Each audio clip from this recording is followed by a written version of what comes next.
will be operating some men was Supreme Court. Kasa, you come correct. Come and the Attorney General of Ghana. When a man and planning say, I be now Ghana for a year or to be a tassel. Now, as enough, there's a man that will never so young people. Back of the man. I know about 1 majority go here. 57.5 as a matter of urgency, I'm appealing to the President of the Attorney General, President of the Republic. He has a role to play. That time should be aborted. The Attorney General should, as a matter of urgency, call a knowledge prosper and that particular decision. Sir, make a way because the trust one. Ye did Ghana for a 10, ye did a send off for a 10. Already, somebody me move 77. Pascobia and the back Ghana. I was on phone to weigh and another my hene or Sajafo or Sia dear your Ajiman Bedua. What awesome union Ebusia yet telling. Tertiary Education Workers Union of Ghana and Penny 4 and HLS. So I'm penny 4 9 ya DB amom one Tomo dear. The mobile nese or mobatia tia. Rampo cry a your mofan work NUS Tisha Ponimu. Natitinia waje bre any akasa ye a your right Charles Athan which say a free bra moti or mohun at the Free Trade Union Congress TUC no and Yamaya Bassa at the Momo Penny some more demayan ebini. Tertiary Education Workers Union of Ghana, TEU Ghana, and TEU GH. Now, your government comes to a point. Teachers Educational Workers Union. Nemo, a year last year, June 2nd, 2022, and a public university in Nasa, Yenu, Eton Quantaya, in the Yanya, who I pray TEU Ghana. If it is Amreno, ABC, and they are makers, Yanya, your government comes to a form, a hanum, ye do, what's a university. 40 on the money the running kono the senior as Canema afini anymore ya ni akano mojani ayeku enti anu na ye ka say say o tun fo yan go papa next week ye ba ye me semester aye nsokwe kuma di ama ye students no ye nyina ye ba boa amanyame ya advance an sokwe na bi pay na nsokwe na chi no to mo ka so mo fasika no pa ma ya ye di so ye nya ye du so pa ma ya no de members ne ka so mba ye bibia ye mo kwan amo omaye o say un say workers aka say ye ka say ye de ya so nyina ne say ye nya ka say ye be ye ka say na ye be ka no e wo mu ncha bebre Titine need the Tertiary Education Workers Union of Ghana Trinity Efrenu Tewu Nefa ewo KNUS to Ra Charles atanene ene kotie no Abusuan was so for her empataye ne empataye hu nsensem ye ma me Mavis Hawakumsin na ma me ne de atoja say anamo Ghana ban etu sese ya ye de ensa akwakoto ye nsuwa ene epono so e de safo akwakoto tum sa afrefo ne nyi wo ma home na ebresem aban sa anya nhihie nkonko bie mfama wu or say sa close season no a eya na mpempi no a yeta ye ne Ghana mema say no enye nko ene ya na yetu sa na mo no also kwa mama bi te say Egypt no Italy no Morocco ene America bonten so munyina brano wo mo eye tu sa na mo no ema etimi boa ema empata no nkuma na nketenkete na wom no omumutimi miamia e bia na ye wotelapia bia sabe mpredua sa one ne kuna kwa kohia wo mo afafuru sese waduru eye na bosomi nkurumu a wose wo saa wo ni nyina bo se agya numu denti no na afarefo na akwa akwacheche saa mo ni nyina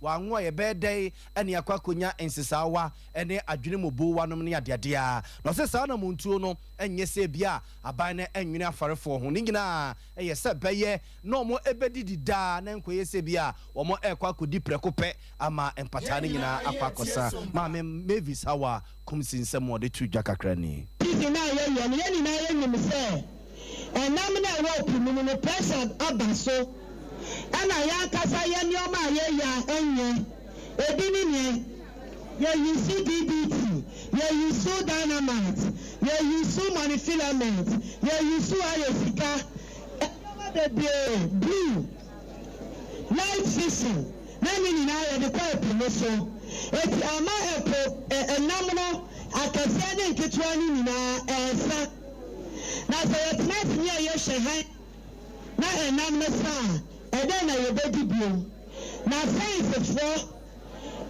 yɛyɛ papa bi a wɔanya ne baabi kɔ yɛfa no Professor Yansi ɔmo nyinaa yɛ nhwehwɛmu hu sɛ ɛwɔ sɛ yɛde close season ɛka nneɛma a yɛyɛ no ho na apart from Professor Yansi ne deɛ no so no yɛkɔ aburokyire a nasa amana no yɛkɔyɛ meetings yɛkɔ conferences a which means sɛ US fo ɔmo yɛ close season Morocco fo ɔmo yɛ close season. Abusuanti we also for when pataye ne pataye ho nsensem so ne yete ne kanama me Mavis awakumsen ena na obobon nsem so kakra ede kire no na oyine popropo wo edina nana kojokondua otoso ensia esoso no wudwumadi na se a ne ono soso ede soso ni papa akwa minister no do da matu transfer anhwe akwani bia na wo bodua do wo ba hwe minim da ministry no ane yejanom agric kan woni ye dwuma na mu da worokwa ebia wo kochie firikaw na wakafa wan shada won sesi kafoto wa wada ma wa kyerɛ ma America gibi nti matu transfer minister sran wo ba made na wo mbe local bank bia wo ba tu kwafo ba anu pa ba man kwafo hye adwuma Mame Regina Solomon so a president ma National Fish Processors and Traders Association one so a kasa wudwumadi na se you get to incest stories between them there is listening there be ahumi among the ahumi the piano piano you need them to cross his India ayema and na say from your father kope no more cap promises Yamamino ayebu papa Yamamino ayebu Abusuani nyina eyatena ye hwe mpataye ne mpataye ho nsensema no monto a wo matu asese epo no wo de credo akwakotutumu be na wotwemienu sa aforefo no enyi wo mahome na empata no wo mo mafafuru wo ma yawo wo mo nketenkete no omumu atimamiamia enyenyini yi ansa na so mbebia tomu a wono mo akwakopi ede atum Abusiayen to aso enianko epoye mantemu panyi pa wada Presbyterian Church of Ghana suapon no e de sredie bi atobe nim se wosro mu ada ontwa mani embehwe akyerkyerefo mo colleges of education ahodo no no kire ma o makatu asem enyempo akade akyerkyerefo hia se de be ya desua ene ade kire ho nsem ebekoyie no ebi ni ho Professor Joseph Obriyeboamante ene sentrofo ekasai Representative of the President, I would like to commend the government for its role in the partnership in developing all the Presbyterian colleges of education. I want to specifically thank the government for the provision of infrastructure on all the college campuses and the Ekropon campus in particular. But as every teacher writes in the terminal report cards, Your Excellency, there is still more room for improvement. Today, even this building in which we are, several of the other buildings, the newest building to be commissioned today, these have all happened because of government support, and we are very grateful to the government. Let's give the government of Ghana. Your Excellency, I have just two requests. One of them has to do with the fact that nowadays our institutions, our colleges of education are offering degrees. But it looks like the tutors don't know whether they should call themselves tutors or lecturers, and they are still getting school teachers' salaries. Penny Power Kasa ye aya Professor Joseph Obriyeboamante no de sansem woni na atudwa afiano abasobode adwumedi a wode hyehye so ewo Presbyterian College of Education ewo Ekropon ekuapem na adwumedi no ase no wo penyi ba ko no nso ekopie mu ho bi eyo penyi ya osafoma afo penyi pa wo hwe etu omanpenyi efo okasa ise with the training of our teachers, the training of the syllabus. If you go to the exhibition and see books which have been offered by masters from this college, you are impressed. So the college has played its role and must be recognized. The introduction of licensing examination for teachers, for example, was done with the utmost good faith. It is aimed at lifting the image of the profession and avoiding the situation where unqualified persons could pose as teachers to dispute. You're Kakra ya osafoma fokasa wie ya pe na Reverend Nicholas Apresian enso de kakra etu so sei. And make our college one of international eminence and replace its inadequate staff accommodation. Our dedicated faculty and staff work tirelessly with quality educators. Our ability to have suitable living on our maintenance schedule. We are obliged to renovate at least 3 old bungalows every year. There is an urgent need for at least 4-story, 6-unit apartment for staff. Penny Power da Presbyterian College of Education award Ekropon Ekuapem. Ya Reverend Nicholas Afrisian. Yadamo call independent power producers wo matena ye mama no chiase free na wotwetwe mu no a edi bedra na no memenda na no eye fiada nyina na kese wo mani abede pa ebo abantrene se July bosom ni yewram na se kabrane a eda wonom na banya na dwene se wotuetu a wo ma adu wo mo ene manyina begu fom na ne omum video makwa kudundum no na no fiada de bese ne memenda so ene yete se aban no wonom ahia enkomo wo bia kokoso a wo ma asese wo ma dwene enam so ma pane kwanche for da ECG ano openi Samuel Dubik Mahama ene nsempwefo di nkoma watcher say ECG ene IPPs no egusua edidi nkoma to adwene esuesu adwene mo ogidi ewa rehemu say eka no eda ho no no on be hyase ekutekutemu kakra yenkonkudu bia eduru ye no ebiewu. So it was a very healthy conversation. It's been a very healthy conversation. As much as they decided not to spill out the details, because we have a few more things to do together as partners in growth to get to the final line, we have decided that by the end of the week, certain conclusions will have to be reached and certain documents signed, and then the necessary disbursement concerning cash would happen. But let's look at this in this holistic form. The IPPs are our growth partners. We cannot do without them. Yes, to some extent, some of the decisions that we're taking do not benefit the country. Others do.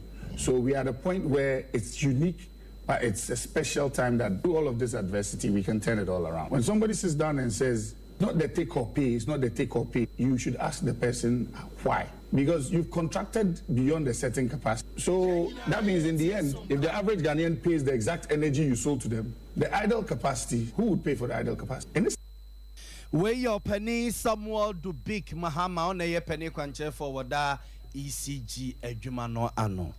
Obepiamu so ewa santimanta mu hase ya Gado Women Empowerment Ministry Ediomontuma abo Gado Beauty Salon and Medfarm Clinic a free health screening at the amade show more brofu yedru atwema kwan wo mama nsini nimu panyi pa wone ye akasa ye eye mama Felicia mama efua edua mbota ye so mani so a omo ye sa health screening yi one ye cheye so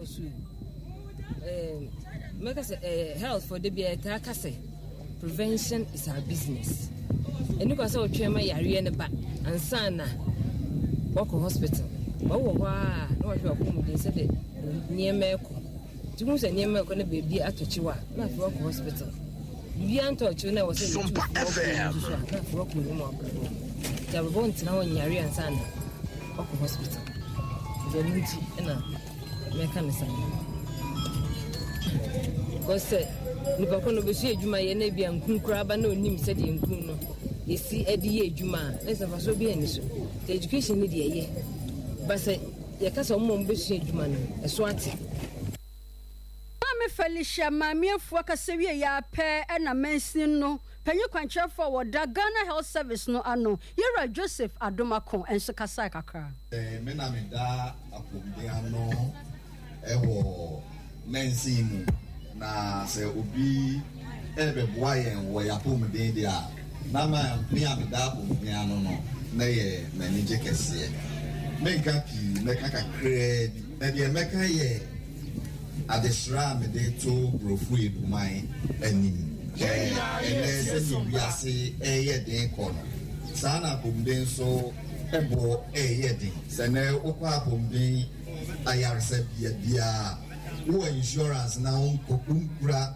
sikabe CDs ahenu a wontimi nko ensa amakwa etise nyame aboa ye ne se ne dai obi aba se obehwe ya pomdi amaye kwa wonye ehwe dia nanka esese yetumri kapa Mansini no kwankyerɛfoɔ a wɔhwɛ Ghana Health Service so ɛwɔ atwema kwan woma mansini no mu ɛna kasaeɛ ne kurakura mu ɛna maame Lydia Owusu Ansa yɛ a wakɔyɛ Regional Director Edema Public Health wɔno so de afutuo ɛkɔma ade hye sei. Diwe sɛ ne bɛyɛ atɛn biara no wobɛda biara bi a ɛmfa wo nkɔ esane mu na brekɔ no aso so yɛhu sɛ wɔyɛ yare bi a wɔabusua mu so no yɛtu wɔn fo sɛ ne bɛyɛ ɔmo so manya bi yɛmpɛ sɛ obi abɛnya stroke yɛmpɛ sɛ obi abɛkɔ ne kuro akyi meda bia meka yɛsɛ prevention is better than cure.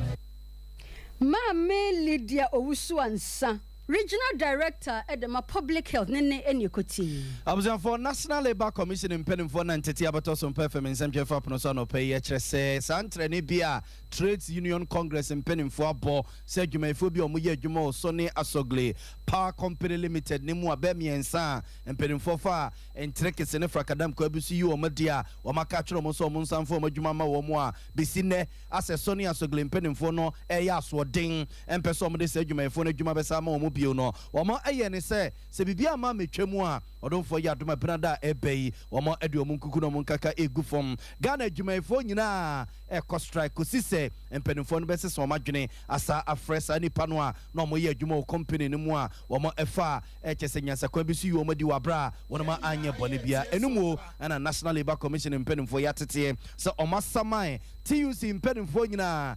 Someone penetum penua, or don't for Yadumechna, or more Emrano Panomun, or more Asia in the ASM Komowe, no more entertaining in Ampham Free Honomo. Dr. Yauba and a penny quancher for that TUC no, Nansama, or the two Yaka Crani. Today you have really impressed me.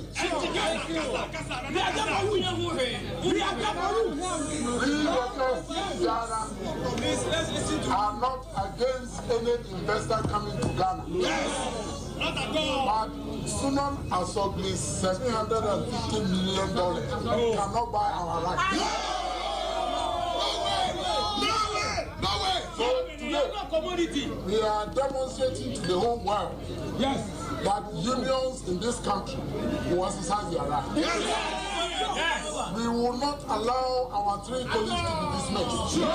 Our demand is very simple, and we have made it very clear to the employer that our 3 colleagues must be reinstated. Our rights as workers are being abused by a Chinese employer called Sunan Asogli. I was away a Dr. Anthony Yauba, one a penny quancher for a TUC, a Jumano Anonina, a Juma for me and Sebia, or more a Juma, or Sonny Asoglea, or more a yo Magunes or Moki Como boom, no more Atiku, said Juma for Necobasi Bibinia, or more Etimia sorry, no more Akun Aka, Edia Majuma phone and penny furniture say, or more Macra Momun to Sana Monemua, any you or Madia, TUC in penny for Babajin or Machi so munim, no munim no man son for Majuma Mawumua, and any Omono Mode, and no National Labour Commission in penny for Asamo Moso Momra. Or don't for Yadamachna, Nasam Commoning in Omunim Fenfriho. Abuzia, ye sim fancy, na yet to aqua country to country. You need actually to be far to be a yemfa and Camemo. Yes, sorry, and I draw down my near Dubois Nase, na Adiache be a Jumedi at Wasso, Yenny Suman or Pain and I abore Malibia Bogano Pemine. A queer boy, Sompa.